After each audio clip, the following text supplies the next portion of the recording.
Hello and welcome back, MTG Burgeoning community. It's Build a Deck Tuesday, and we are going to continue with our current series of building around Sisay, Weatherlight Captain, in an Enchantments Matter build.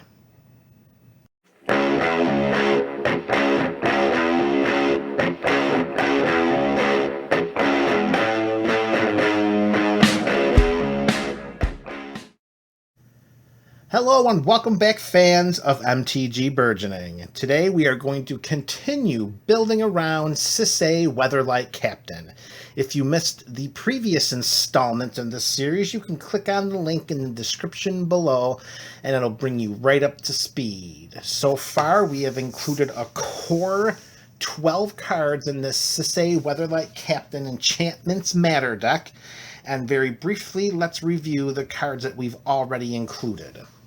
So we have Enlightened Tutor, Sterling Grove, Plea for Guidance, Citizen Champion, Eidolon of Blossoms, Greater Oromancy, Sphere of Safety, Gen Arcanum Weaver, Hannah Ship's Navigator, Zur the Enchanter, Calyx, Destiny's Hand, Dance of the Mance, and that was 12. So this is the core of our deck thus far.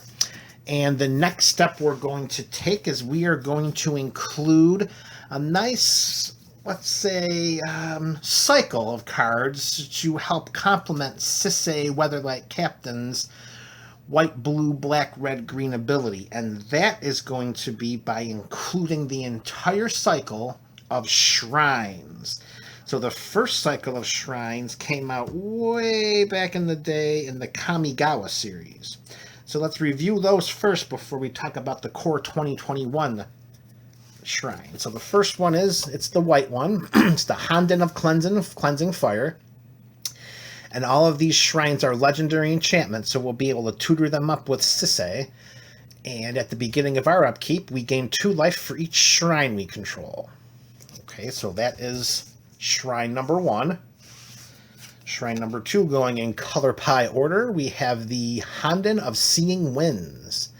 And that's 4 and a blue, and at the beginning of our upkeep, we draw a card for each shrine we control.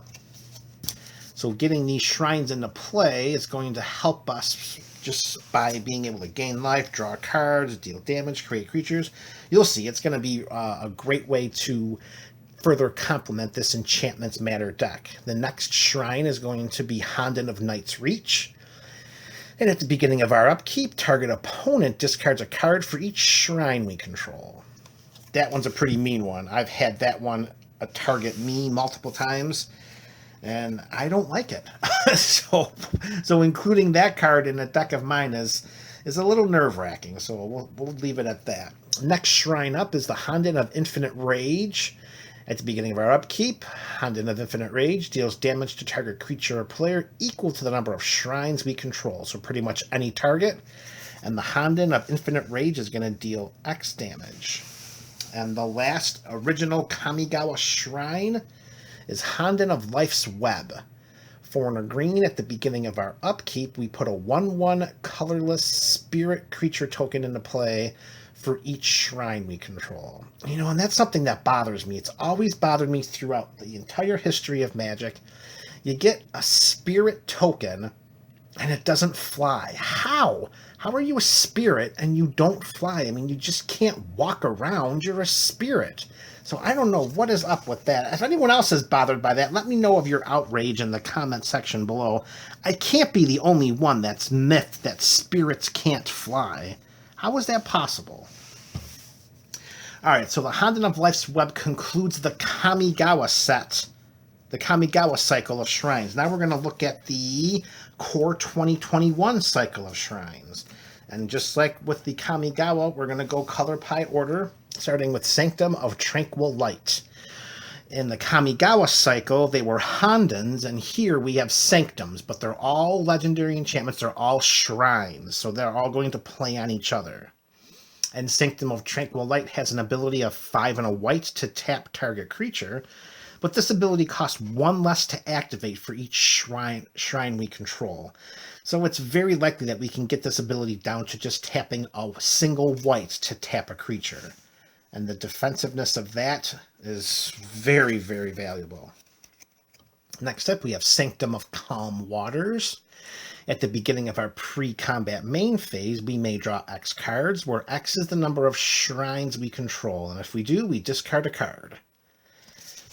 I like the fact that it's may and not an automatic, because, well, with the things that this deck is going to try to accomplish, that could end up being a potential self-inflicted loss, but more on that to come as the series continues. Our black Sanctum is Sanctum of Stone Fangs for 1 and a black at the beginning of our pre-combat main phase. Each opponent loses X life and we gain X life, where X is the number of shrines we control. Have to say, absolutely love the fact that it says each opponent and not target opponent, similar to Honden, the black Honden from the Kamigawa series, with having discard for the discard effect. The Sanctum of Stone Fangs, having each opponent lose the life, that's going to help bring down all of our opponent's life totals at the same time. All right, Shrine number 9. Sanctum number 4 is Sanctum of Shattered Heights, 2 in a red, and this is a very this is a very overpowered but underutilized Sanctum for what it can do. We tap 1 and discard a land or a shrine card, and for the purposes of this EDH deck, it most likely will be a land. But if we do end up discarding a shrine, we have many ways to get that back from the graveyard into play or back into our hand, as evidenced by the core 12 cards that began this video. And once we tap 1 to discard a land or a shrine, Sanctum of Shattered Heights deals X damage to target creature or planeswalker, where X is the number of shrines we control. So Sanctum of Shattered Heights can get rid of those creatures and those planeswalkers.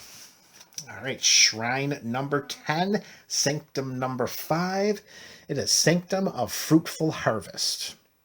For 2 and a green, at the beginning of our pre-combat main phase, we add X mana of any one color, where X is the number of shrines we control. This one I wish were X mana of any number of X mana of any colors. That would make it a lot more synergistic with a 5-color commander deck, but we'll go with what we can and we'll use the mana for what we need. Still, free mana is free mana, regardless of if it's 1 color or any combination of 5 colors. And those are the 10 shrines, but we're not done. We have yet to include Shrine number 11, and perhaps the most important shrine in the deck. And that's Magic's only 5-color shrine, the Sanctum of All. For white, blue, black, red, green, at the beginning of our upkeep, we may search our library and or graveyard for a shrine card, put it onto the battlefield. If we search our library this way, we shuffle it. If an ability of another shrine we control triggers while we control 6 or more shrines, that ability triggers an additional time. So there's a lot to unpack from the wall of text presented in this 5-colors legendary enchantment. The first is tutoring up any shrine in our graveyard, tutoring up any shrine in our library, but also recurring any shrine from our graveyard.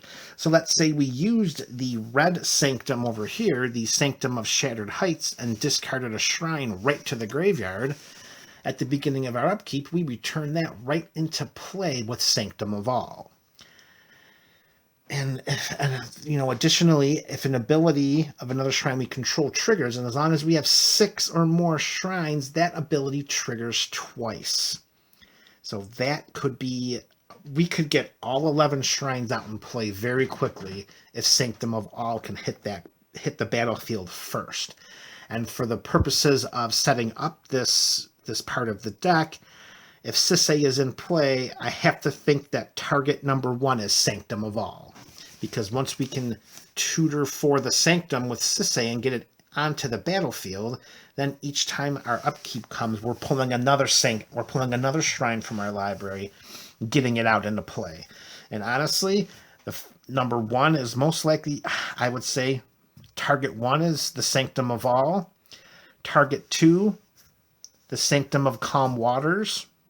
Target 3, Honden of Seeing Winds. Get the card draw, then we can move into the mana. And then once we get all of these shrines in play, they're going to be doing all of the work for us. We're not going to have to do anything else but just sit back and collect the cards, collect the mana, and dole out the damage.